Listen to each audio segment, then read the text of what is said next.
STEM, and let's just do a quick check. So make sure that we are getting audio. So yeah, the audio input capture is giving us audio. So we are live, and they can hear me. All right, everybody. So welcome to the Headwaters Science Center, virtually. My name is Ryan. I'm one of the educators here at the Science Center, and these are shows that we do every single day at 3:30. We were calling them after school STEM when school was in session, but nowadays we're just calling them STEM Live, Headwaters Science Center live shows. And like I said, we've been doing these every single day for the last like almost 8-9 months probably at this point. I think we started doing them in October or November. And so basically the gist of this is one of the educators here at the Science Center goes live with some sort of science or STEM adjacent topic. And you know, we trade off days, come and watch different educator, different day, and do some different stuff. And so today what I'm going to be doing is actually building a computer pretty much from scratch. It's using a bunch of parts that I have kind of pulled out of other computers that have gotten donated to us. That's where most of our computers, in fact, is it maybe even all of the computers we have here at the Science Center? Not quite all of them. There's a couple that we purchased, but pretty much all the computers we have here at the Science Centers are made of parts that were donated to us by either people within the community, or more often than not, it's small businesses that donate us the computers, including most of the parts that you're going to see in this one are parts that were donated by a business here locally.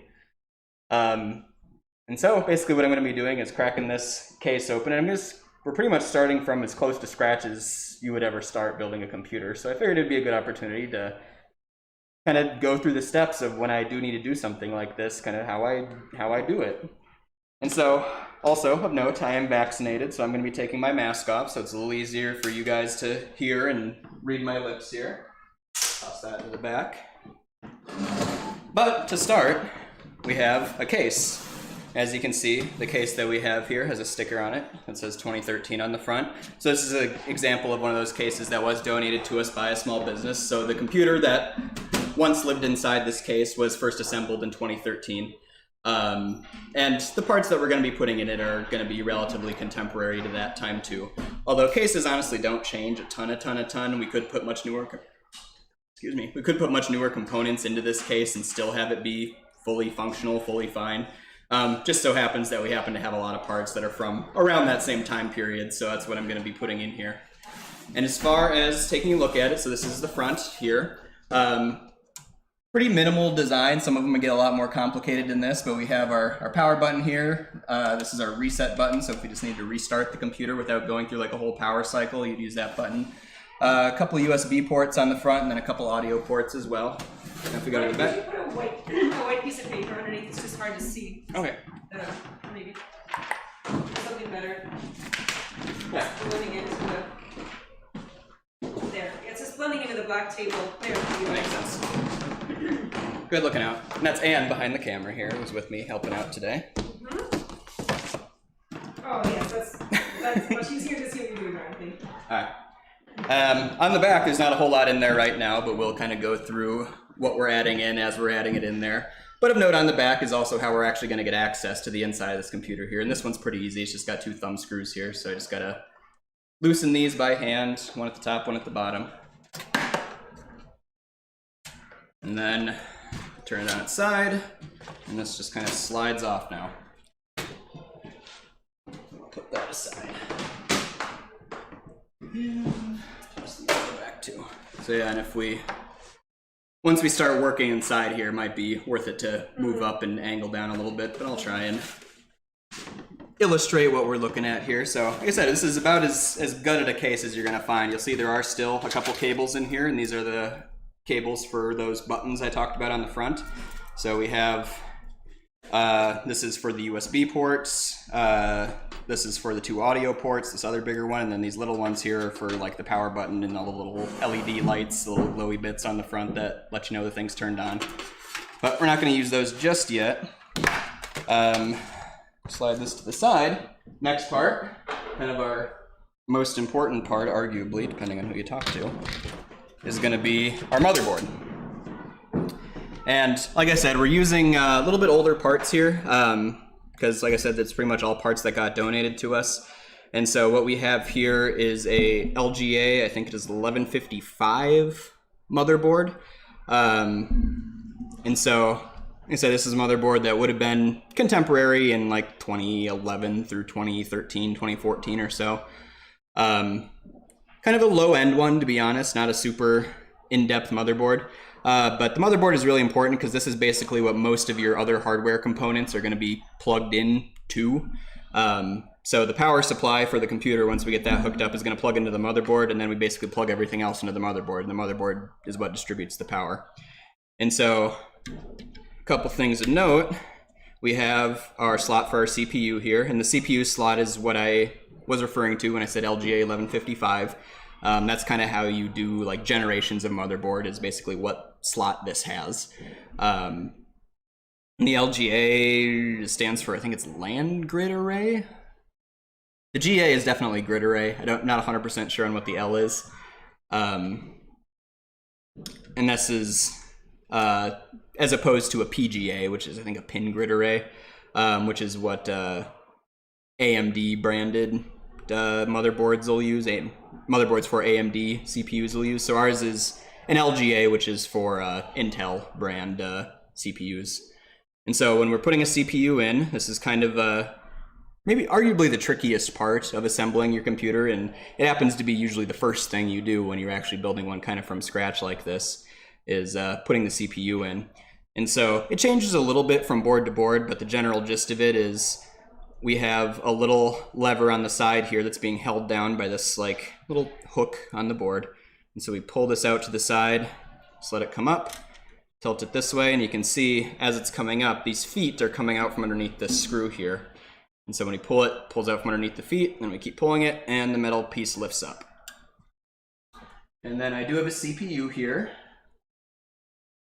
And the CPU we're putting into this is a Core i5-3470T, which is kind of a mid-range CPU from about 2013. And where we got this from was, again, somebody donated this. Somebody donated a different computer that I ended up just stripping down for parts. And turns out the CPU that's in it was actually better than a lot of the CPUs we use in a lot of the computers around here. So this computer that we're building is actually going to end up being one of the better ones in the building, top half for sure. And the gist of this is there is a arrow that you can see right in the bottom, my bottom right here. There's a little gold arrow in the corner there. And if you look at the motherboard, you'll see, I have a narrower pointer here. You'll see there's a little white kind of semicircle here. And the exact symbols change a little bit, again, from board to board, but generally there's always going to be an arrow in one corner of the CPU, and there's going to be some sort of indicator on the board itself, and you want to line up the arrow with where that indicator is. And we really, really want to just drop it right in there. We don't want to press, we don't want to wiggle, we just want to, like I said, drop it in there and let it be settled. Particularly the pins on the motherboard are really, really fragile. Very easy to smash them, break them, twist them, and if you do that to anywhere from any to a few of them, it'll ruin your whole motherboard, breaks the whole thing. And so I mentioned that there's kind of two different arrangements. You have your LGA boards, and I think it's PGA boards are the AMD ones. And the difference is with the PGA ones, the pins are on the chip, and with the LGA ones, the pins are on the board. Personally, I like the LGA ones a lot more because motherboards are a lot cheaper than CPUs. So if something breaks, I would rather it be on my motherboard than on my CPU because it's a much cheaper part to replace. And the pins are the thing that's most likely to break. So once I have it in place and I'm confident it's sitting there, because like I said, I've got it lined up with my circle there. The nice thing about this chip too is it actually had a couple little indents on the sides that line up with a couple little plastic pieces on the side of our actual socket here. So I know it's settled in there without having to do any wiggling or pressing or anything like that. And then I just put this back over the top of it, make sure it's lined up nice and straight, and put this back down. And that is a CPU that is installed. Next up, we have RAM. And kind of in the, I guess, explaining what these parts do, a lot of times you'll see the CPU referred to as like the brain of the computer. And it's not exactly a likeness I necessarily really agree with or like to use, because really the whole computer is a kind of a brain.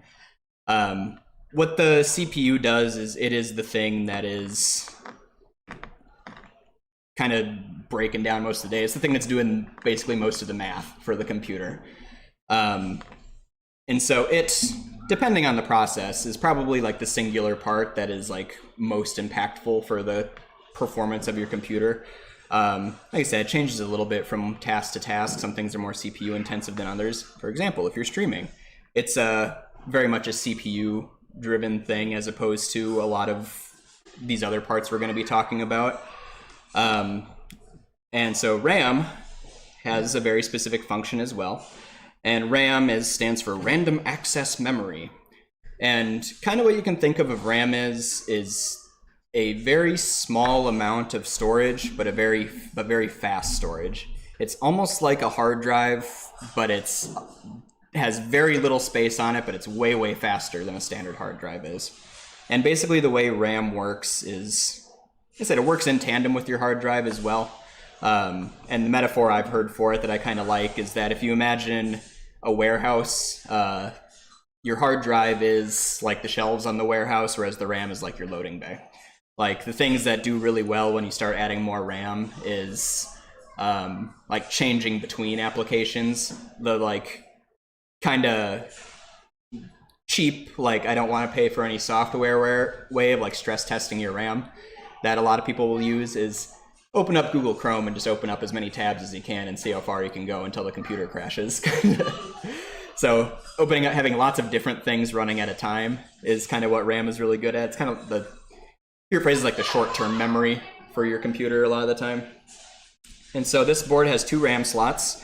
And 2 is a pretty standard number. There's pretty much always an even number of RAM slots, depending on the size and cost of the board. Generally the minimum you're going to see is 2, but like my computer I have at home has 4. You'll get some with as many as like 8 on it if you're getting a really big motherboard. And the memory we're using is DDR3 memory, which is old and outdated at this point. Like you probably can't buy a computer new these days that uses DDR3 memory. Most consumer grade computers these days are going to use DDR4, with DDR5 probably becoming the new most common one probably within the next year or so. So we're almost 2 generations out from this at this point. And it's going to fit into these 2 slots here. And with RAM, the most important thing is, one, I guess making sure you have the right generation of RAM, because like a DDR4 stick will not physically fit into this slot. And you can see my board has labeled right on it, says dual channel DDR3. So it tells me right on the board what generation of RAM I can use. And what that dual channel means is that it's going to work slightly more efficiently when I have sticks in both slots. So what I'm putting in, these are both 4 gigabyte sticks of RAM. And so I'm putting in a total of 8 gigs of RAM. And like I said, the fact that it's dual channel means that, for example, if I wanted to have 8 gigs of RAM, having 2 4 gig sticks is more efficient than having a single 8 gig stick. It operates better with 2 4 gig sticks than it does with 1 8. And dual channeling is very common. Like most boards do that. But that's RAM installed. Like I said, it has these 2 clips on the side. RAM is one of those things that's really easy. Like if you're just getting into like upgrading computers, like RAM is a great thing to like get your kind of feet wet as far as actually cracking your system open and starting to take parts in and out, because it's a good confidence booster because it's real easy. It's real hard to mess up. And then say take both the clips out and it kind of ejects it. And then when I'm putting it back in, as long as I have it in the right way, I can just press down here and you'll hear that one clip. Press down on the other side, you hear that one clip. And that's it. All right, and so that is what I'm going to be putting on the motherboard for now. And so what I'm going to be doing next is we're going to go back to our case and put this off to the side for just a second here. We're going to be going back to it in a little bit. But what I need to do now is get my old Tubbo various screws and doodads here. And a more professional computer builder probably would have sorted this out ahead of time. What I'm pulling out here are these guys here, and these are standoffs for the motherboard. So we don't want to be screwing our motherboard directly into our case. That's likely to cause shorts, basically, in the motherboard, which we don't want, short circuits. And so, most motherboards, when you buy them, will come with a set of standoffs. I said these are probably even the standoffs that maybe came with this exact motherboard. So this is a computer that I stripped down for parts, and so this set of screws that's in here very well might be the parts from even that exact computer. It's so weird. I think that's all of them. But the relevant part with the standoffs is that I got to make sure it's lining up with the screw holes in the motherboard, so I can look through here. So these 4 big holes right in the middle are going to be for our CPU fan, so we're not looking at those right now, but you'll see there's one here, one here, one here, one here, one here, and one here. We got 6 screw holes, so I want to make sure that my standoffs are lining up with those. And so what I'm going to do is I'm going to not put any power in it, but I'm just going to set it kind of into the case here, line it up with where the back panel would come out here, and figure out which holes in the case are the ones that I need to put standoffs in. And so maybe you can see there's a hole under there, hole under there, hole under there.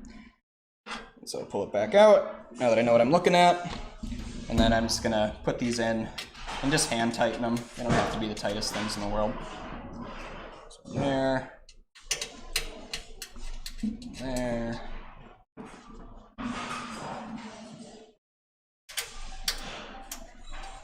Like I said, the purpose of these is we don't want to have a big broad swath of contact with my motherboard, the back of my motherboard in the side of the case here, because it's, like I said, likely to cause short circuits.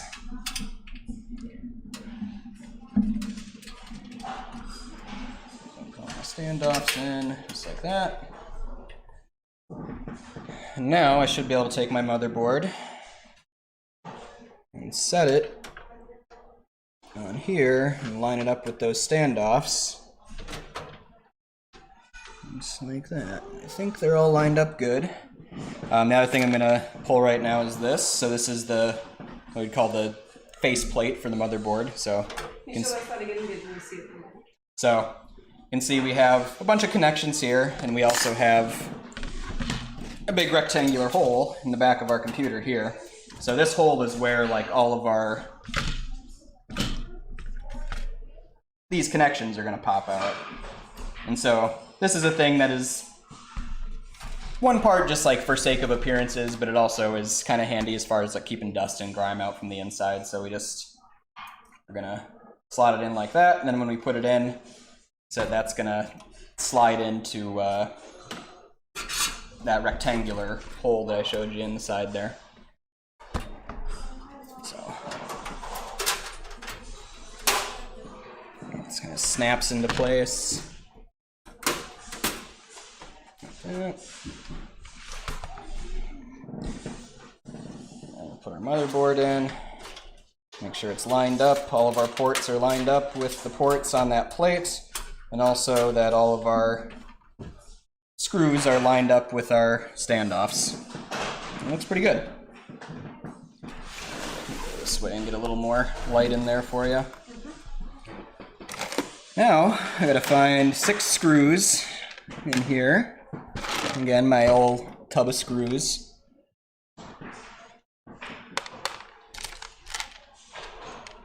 2, 3, 4, 5. Where's the last one? There it is. And so you'll see this with a lot of the screws that end up getting used in computers, is that they have these really wide tops on them. And that's just like spreads the pressure out a little bit more. It's kind of like a built-in washer, basically. And so I'm going to use fit. Yep.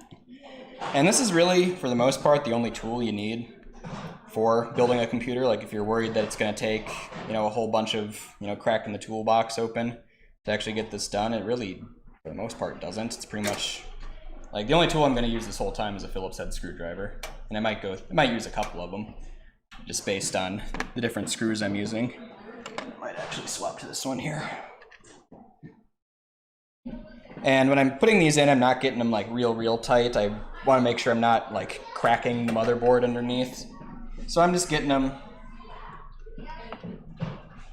slightly tight, just enough to keep it from moving around, basically, is all I'm doing. I'm not really, if I'm having to actually like muscle it at all, I'm stopping. Then we'll get 6 of these in.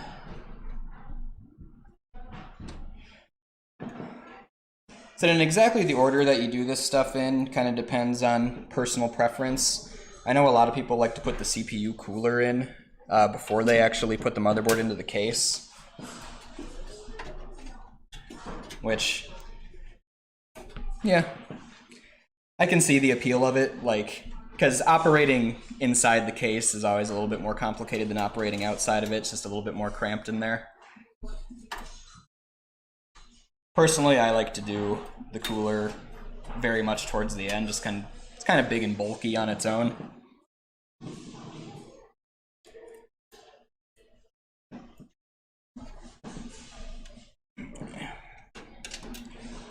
That's our last screw. I guess while I'm wrapping up this last screw, something I forgot to do at the start of the show was give our daily shout out to the Beltrami Electric Co-op and their Roundup program for underwriting these. They give us a little bit of a chunk of money and have for the last couple months now to keep doing these shows, so big shout outs to them. Let's power supply. So power supplies, the one we have here is apparently a Corsair CX430M, so it's a 430 watt power supply, which is relatively small. 430 watt is smaller than what you would typically see these days, but like I said, it's a little bit older power supply, built for a little bit older and probably less power intensive components, which we are continuing to use here, so I'm not too worried about it. Plus, we're not going to be putting a GPU in this, which tends to be the biggest power draw, so we're probably not even going to be coming anywhere close to 430 watts of power draw on this. But the gist of this, as you can see on the back, so this is like the plug that we are going to be plugging into the wall to actually get power from the wall is attached to the back here. We have an on-off switch here as well. Fan built in, and then we have a pile of cables that come out. And this is a power supply that would be considered to be what you would call a semi-modular power supply. It has a set of cables that are built right into the power supply here. But there's also a handful of little pin slots here. PCI 6 and 8 pin slots, so you can have a little bit of customization as far as like what you're actually plugging into it. And basically, as time has gone forward, power supplies have gotten more and more modular. You see more and more of stuff like this and less stuff like this these days. But if you crack open a computer that's older than maybe 10-15 years old, it's pretty much just this thing, and you don't have a whole lot of control of how many and what kind of cords are coming out of it. But our power supply is going to slot in at the top here. So you can maybe see this kind of little ribbon of metal here. That's going to be the support from the bottom. We also have this plate here that's also going to be support from the bottom. And it's going to slot right in just like, just like that.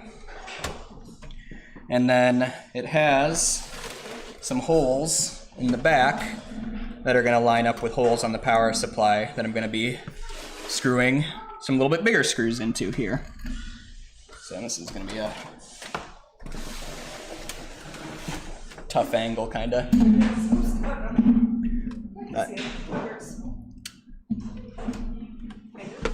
Kind of, sort of. Oh yeah, that's good. I can hold the camera still. Good. And like I said, this is what is the actual power draw from the wall, comes through the power supply and then gets distributed to all the components within the computer. So for the most part, what it's going to be sending power to is the motherboard. So this big multi-pin connector here plugs directly into the motherboard. And so that's what's going to be powering our CPU and our RAM, and if we had a graphics card, that would be a contributing power to that. It's powering all of our ports in our back, all the USBs, everything like that. Basically comes through that one big cable. And then you'll see me when we start putting things like our hard drives and stuff in here, it actually is going to come through some cables I'm going to add in a little bit later here. Is that the wrong? It's the wrong one.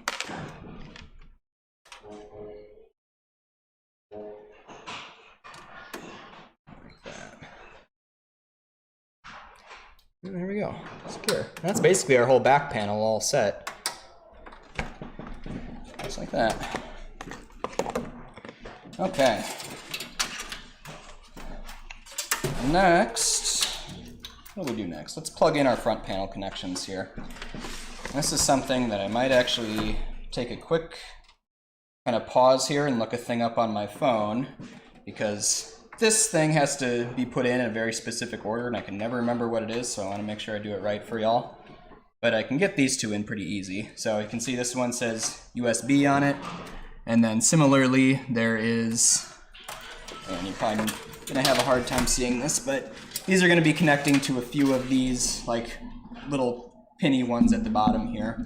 And you might be able to see, like, there's one that's labeled USB, there's probably one that's labeled, you know, HD sound or something like that. And then one that's kind of more broadly labeled as like a front panel one, I would assume is what it's gonna say on there. And so these are, I say, kind of the trickiest things for me personally, just because I have kind of fat fingers. It's kind of a delicate operation. And real longtime fans might remember a while ago when we did a kind of take apart and reassemblage of a computer, we ran into a little bit of an issue with this part because I put these on in the wrong order. And I've had to do it a bunch of times since then, but I still haven't quite memorized the exact order that they go in on. And so in order to prevent another disaster like that. While Ryan's looking it up, I can go over the opening hours for the Headwaters Science Center. Now that it's summer, we're open 7 days a week, Monday through Saturday. We're open 9:30 to 5 p.m. And on Sundays, we're open from 1 until 5 p.m.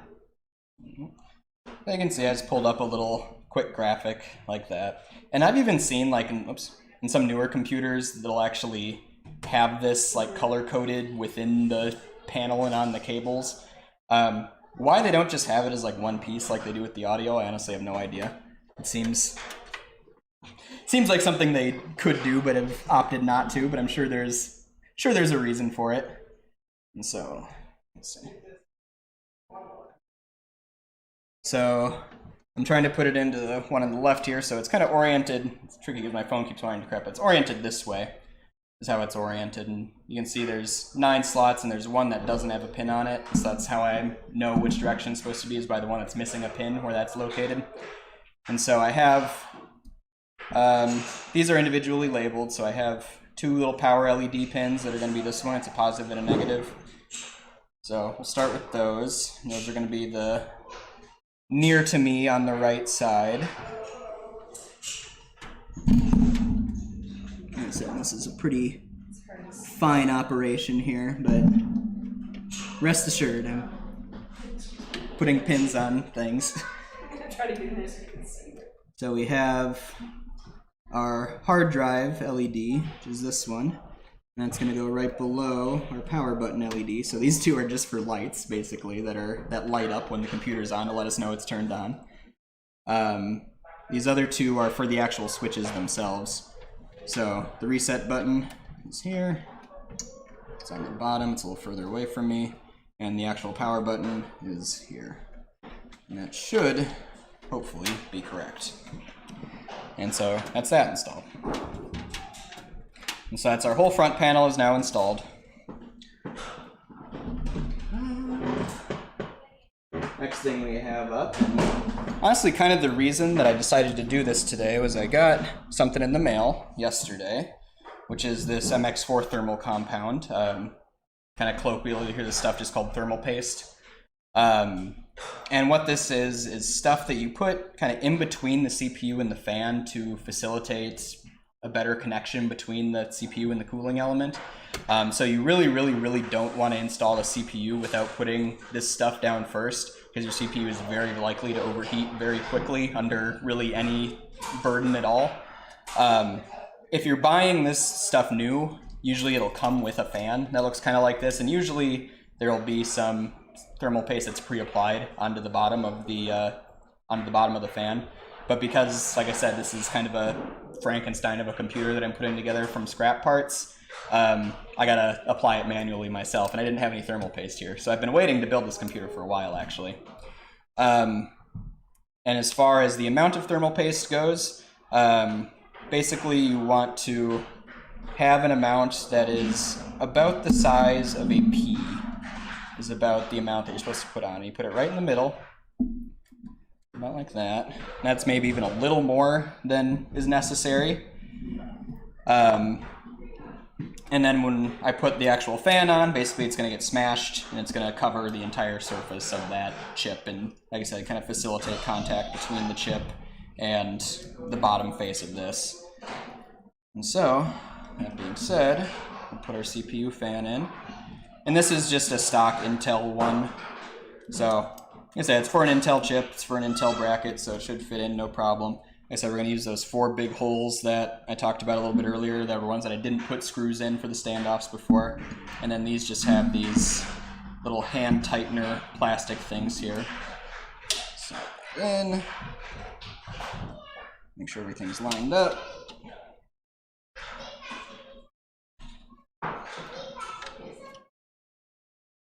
And then, now that I got them all lined up, I should be able to just press these black things. Maybe not. That one worked.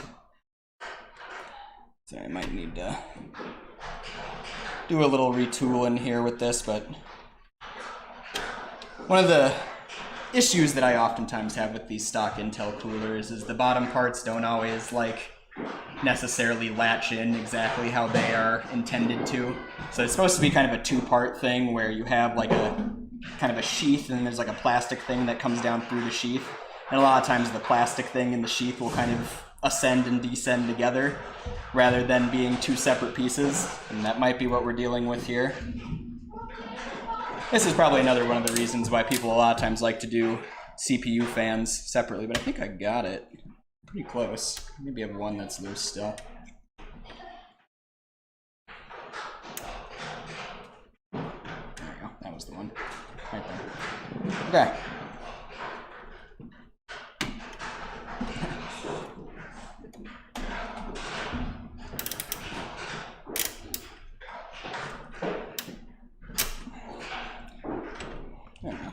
As long as it's not going anywhere, if you only get 3 of them down, it's not ideal, but for our purposes here, it'll be fine. I'm not going to dwell on this for too long. It'll probably be something I'll go back and double check once we're done, but it's not gonna kill us in the short term here. And then I have one little header here, so this is what's going to be powering the fan. And usually there is a specific header that is labeled CPU fan. So in this case, it's this white one up by our RAM. And so just going to take that and plug it right in there. And so now our fan will run once the computer is turned on. At this stage is also where we're going to plug in our motherboard as well. So it's a big old plug, and it goes into a big old port here. So again, in there, press it in. And again, you don't want to press too hard. You don't want to bend or break or warp your motherboard in any way. And then actually, I'm not going to keep this on long term, but just for the sake of kind of showing you guys how this is done, we're actually going to add one extra piece in here. And so we can see what I'm unscrewing here. There's a handful of little slots back here. These are called PCI slots. And so these are for kind of little supplementary things you can add onto your motherboard. So if you had wireless internet card that you wanted to install, it would go into like this little one here.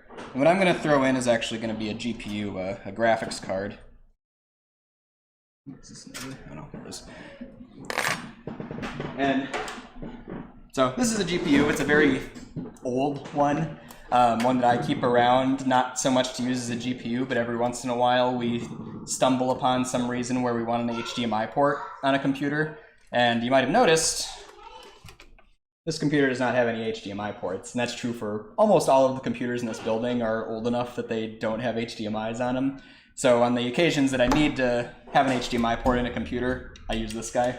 I basically just treat it as a mobile HDMI port, which is a crazy way to use a GPU, but it works for us here.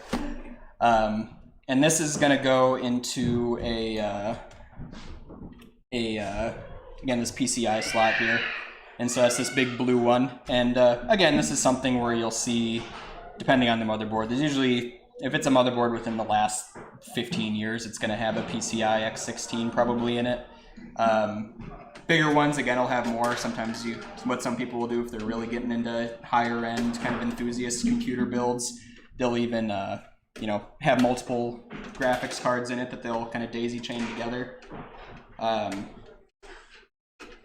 But it just is going to slide into here, so I'm going to line it up with that hole I just opened up, and then just kind of press it in there. And again, you don't want to press super hard, and this one just has a little clip on the back here. It's kind of similar to the RAM clip, actually, where this is kind of a plastic thing that goes in and out like that, and it's in there secured.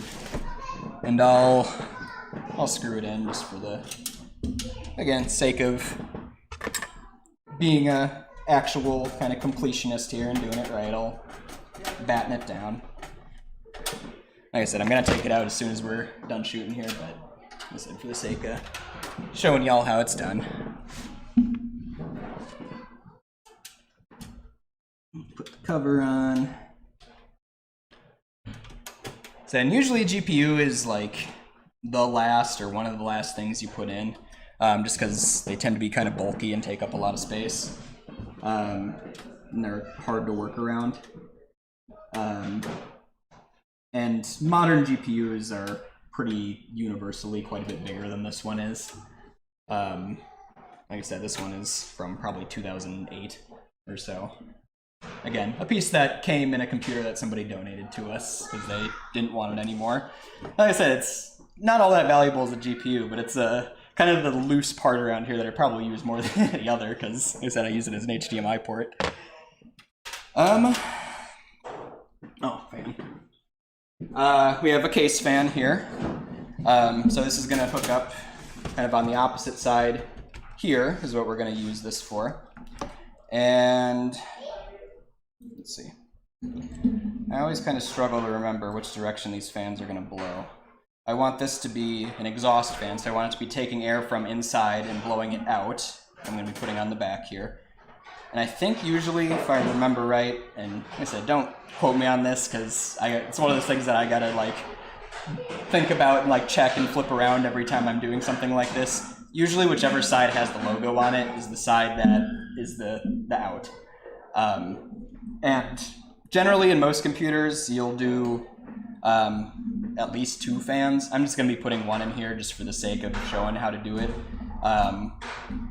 I think where this computer is probably going to end up is going to be in a room that we kind of call the studio here. It's where we shoot a lot of our like pre-recorded content that we have on our YouTube channel, youtube.com/HeadwatersScienceCenter. And the big benefits of having more than one fan, one, there's like obviously a cooling benefit there. I'm not too worried about heat being an issue in this. Like I'm not worried about this being like a computer that's going to be under such a heavy load all the time that it's going to be overheating. What I tend to be more worried about here as far as like fan allotments is how much dust is going to be getting into the fan.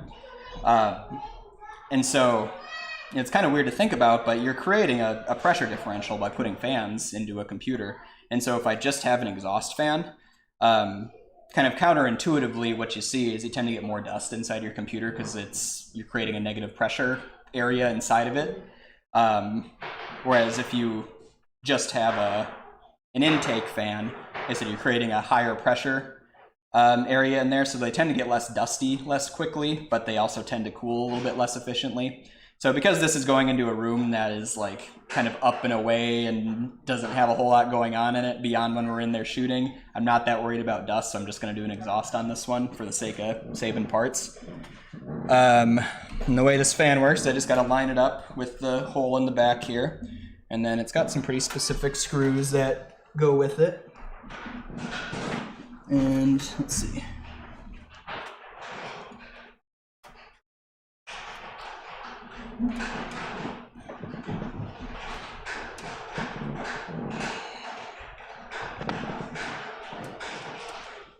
It's got these big wide screws.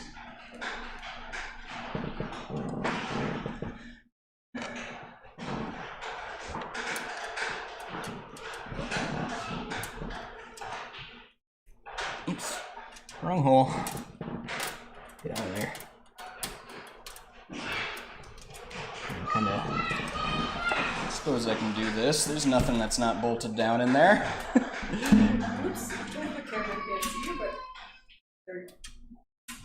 So, just making sure that our screw holes are lined up here. Where are you? Oh, did I put this one in the wrong hole? Is that the problem? You can see there's two holes here, so maybe I'm supposed to be on the outer hole on this one.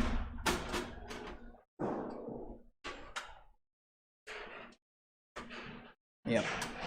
Yep. That's a goof.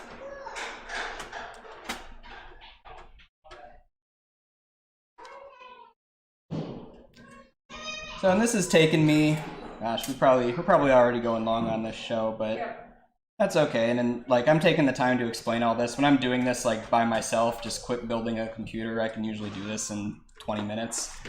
But stopping and talking about everything, you know, is stretching our time out a little bit, and I'm not too terribly upset about that. We are open today. The exhibit floor is open. Yeah, you can hear the background sounds. Yeah, you can probably hear some folks out there. But we're not super busy. It's been a busy week for us, but today doesn't happen to be one of the busier days. So, kind of a weird thing here. So, these power supplies here, or these power cords, this is the power cord that is meant to be the one, there we go, for the CPU. So it has its own kind of dedicated little power cord there. And you'll even see on this one it's labeled CPU. But it's kind of interesting is these are designed to kind of fit together like this, so rather than being a 4-pin one, it can be an 8-pin one if you have a real higher end CPU that has a bigger power draw. You can connect these together and do more pins. And so these ones were mashed together for some reason. Oh yeah, I forgot to plug my fan in too.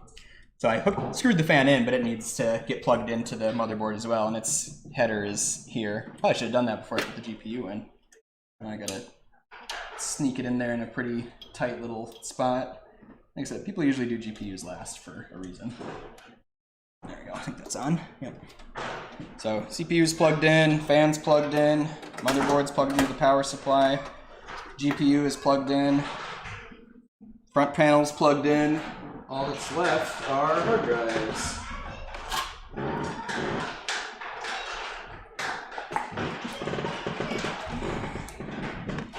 And so, depending on what you're doing, your hard drive is going to either look a lot like this, or it's going to look a lot like this.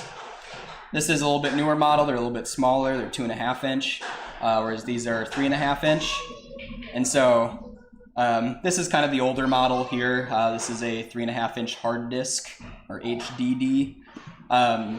They're older, they're quite a bit slower as far as like recalling information from them than what this one would be. This is a SSD or a solid state drive.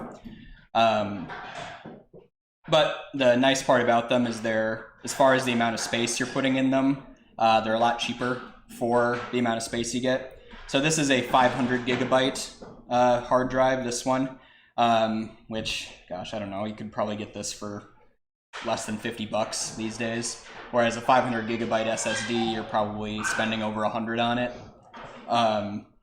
So this little SSD that we have is a 120 gig one, so it's relatively small.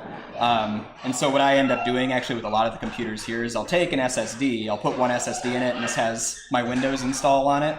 My operating system is on this, so like when I start the computer, it boots up really quickly, and the like kind of core set of apps that I have on there run really snappy. But like, for example, the computer that we are streaming off of right now has formerly been one that we've used for video editing. And so it has one of these in there, and that's where I store like all my video assets on there, because I don't need those to be all that fast, but they take up a lot of space. And so it's much more, makes a lot more sense for us here to have something like this plugged in there, just because it's like, so it's a big empty warehouse. It doesn't, it's where we're storing this stuff. But generally, especially if you're using Windows 10, Windows 10 hates booting off of hard disks. It's tremendously slow booting off of hard disks. So generally, you always want to have at least one SSD in there that has your operating system installed on it. And so I'm not going to put this one in there right now because, like I said, I think we're pretty much just going to be using this for streaming and not storing a whole lot of extra assets on it. So I'm just going to put this SSD in there. And this actually isn't even going to be the SSD that ends up in here, but I'll swap it out later. It'll serve its purpose for today. And then we have our drive bays here, so that's what this is. So these are designed to have, you could put a 3.5 inch in here, but I'm just going to be putting a 2.5 inch. And you'll see there's screw holes on the side, and you know, even though these are very dramatically different sized components in here, the holes on the side of this thing are made in such a way that they line up well with either the 2.5 inch or the 3.5 inch, so you can fit either one in there. This part up top we're not going to end up using, but what you would put in there if you were to use this is something like the CD drive would slot into there.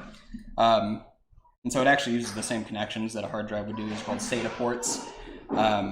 But you can see if we look at the front of our computer, it's got these big rectangles on it. So we could punch those out and then have the front of our CD panel would fit in there and then slot in there as well. But I'm not going to do that because I don't envision we're going to need a disk drive in there for any reason. Every once in a while it does come up that we need a disk drive, so I keep this one around because you don't actually need to mount it to the inside of the case for it to work, so I just plug the power and information cable in, and actually just did this yesterday. We were installing some software for a new microscope that we got, so I had to plug that into a different computer to do my quick install there. And so I'm just going to slide this in here.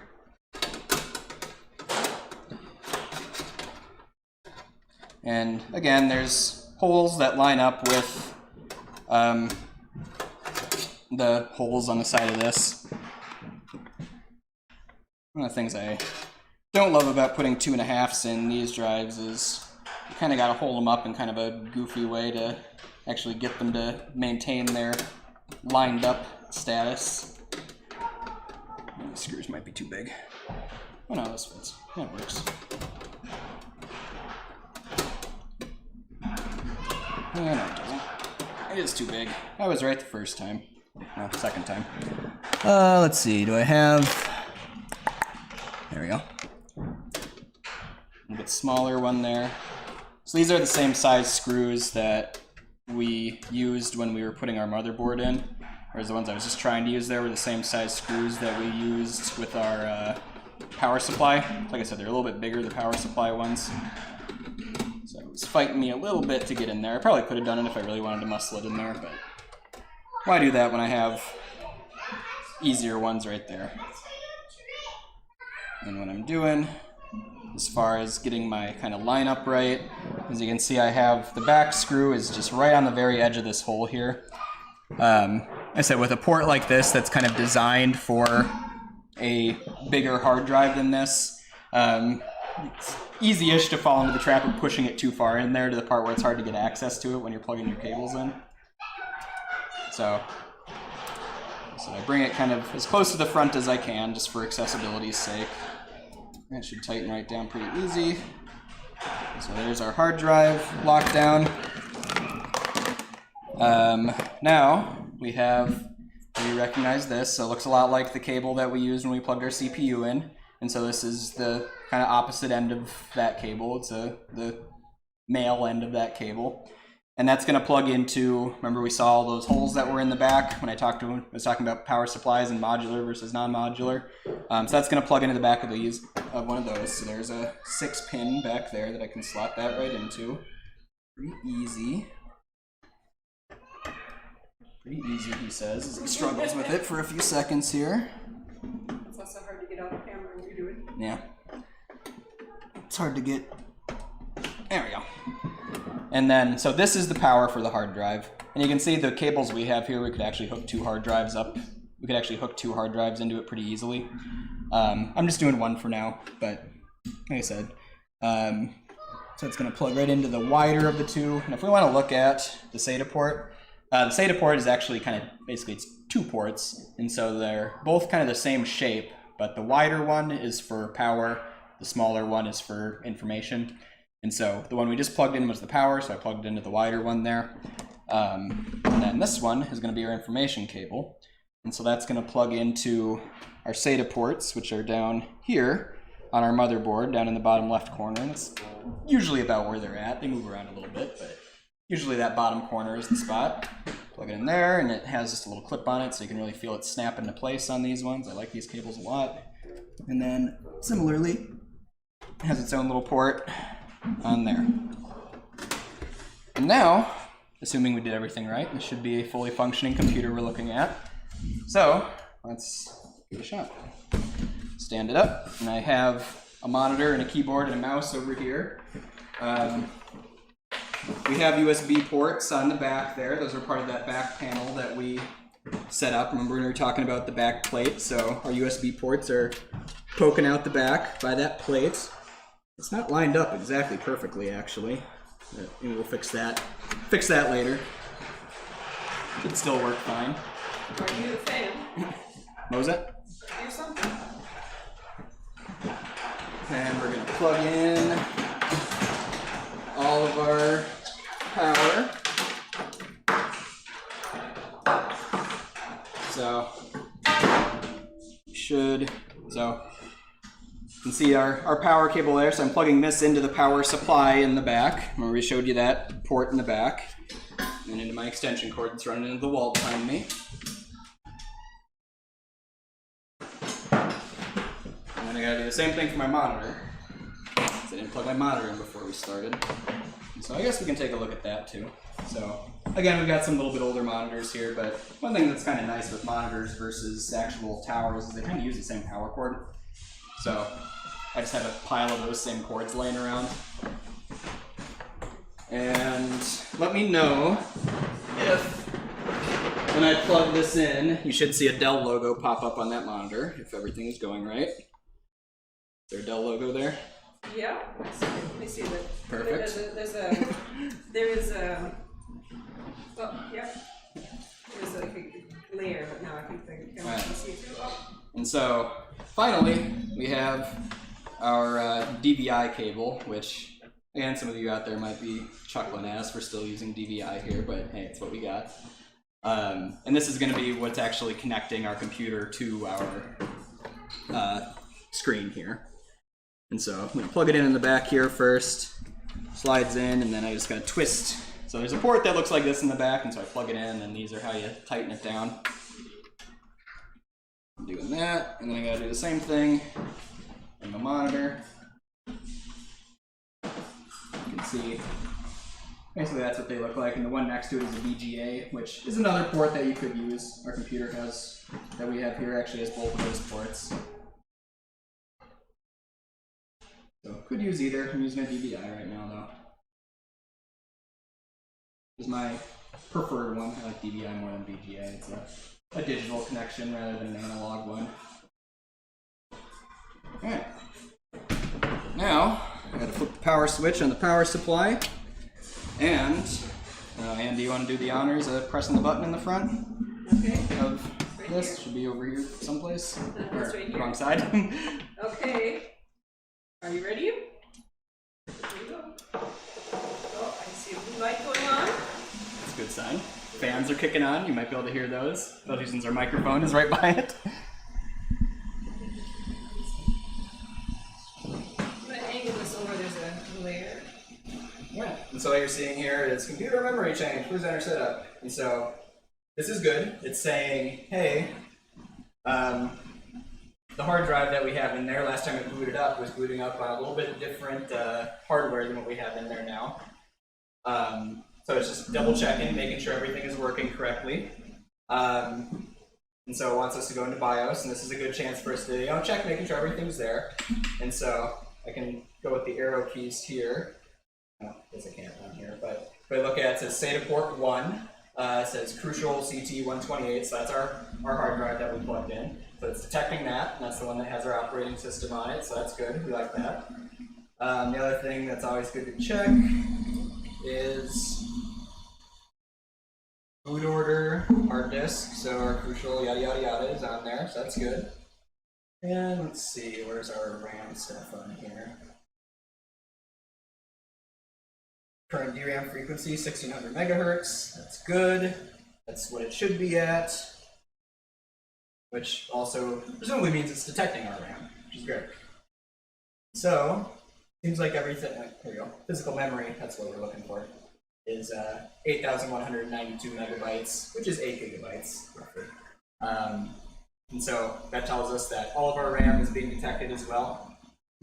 We're gonna get that close. Let's futz with our microphone a little bit here. Excuse us, guys.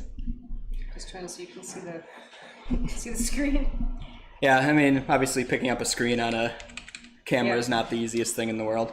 But everything seems good there, so I didn't change anything, but I'm gonna say save changes and reboot anyway. And now, what we should see, assuming everything works, is a Windows logo. Well, we'll see an MSI logo first, 'cause that's the brand of our motherboard. And then we'll see a Windows logo, and then we should see, I think it's gonna be a bunch of stars, probably.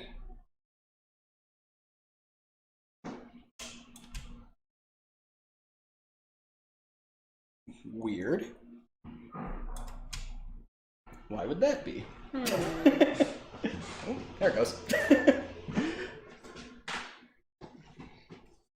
And while we're waiting, please tune in tomorrow at 3:30, and I'll be talking about invasive species of Minnesota.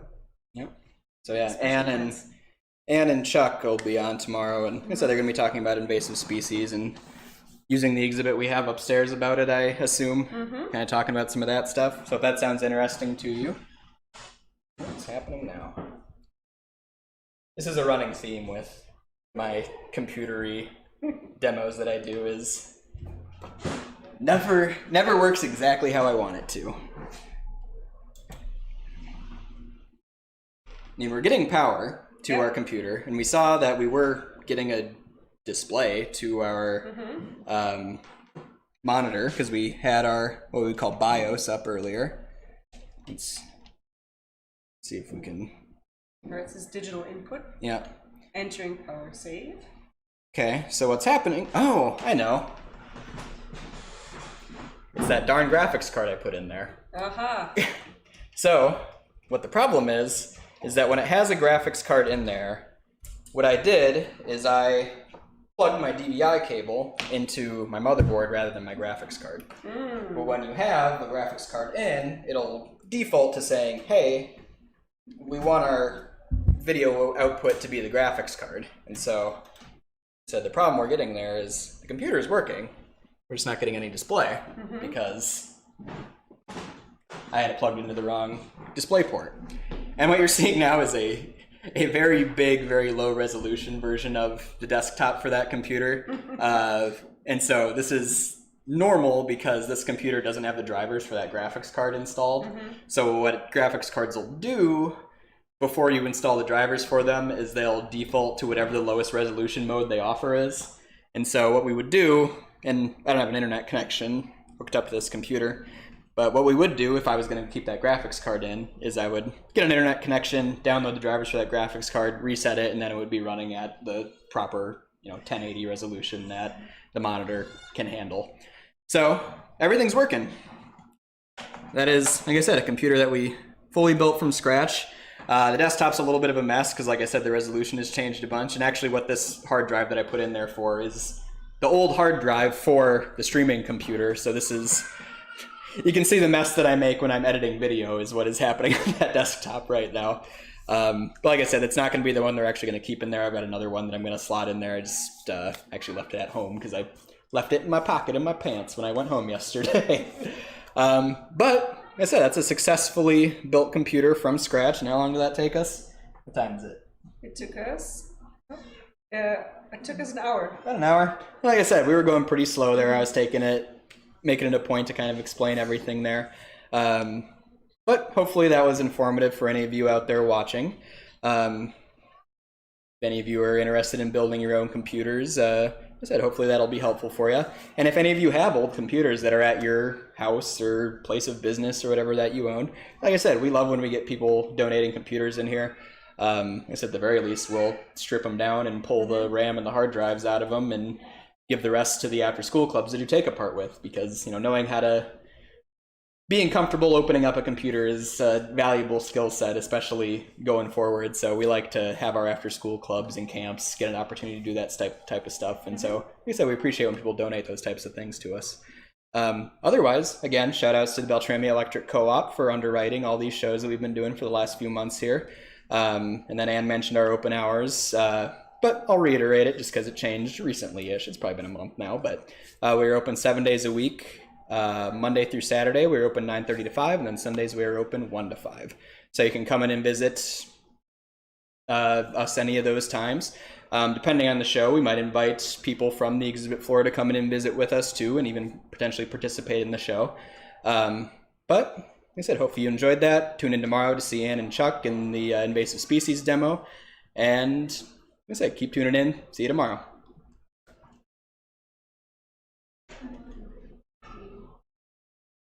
How do I stop? There should be a button in the bottom right that says end stream. Oh. All right, my first time.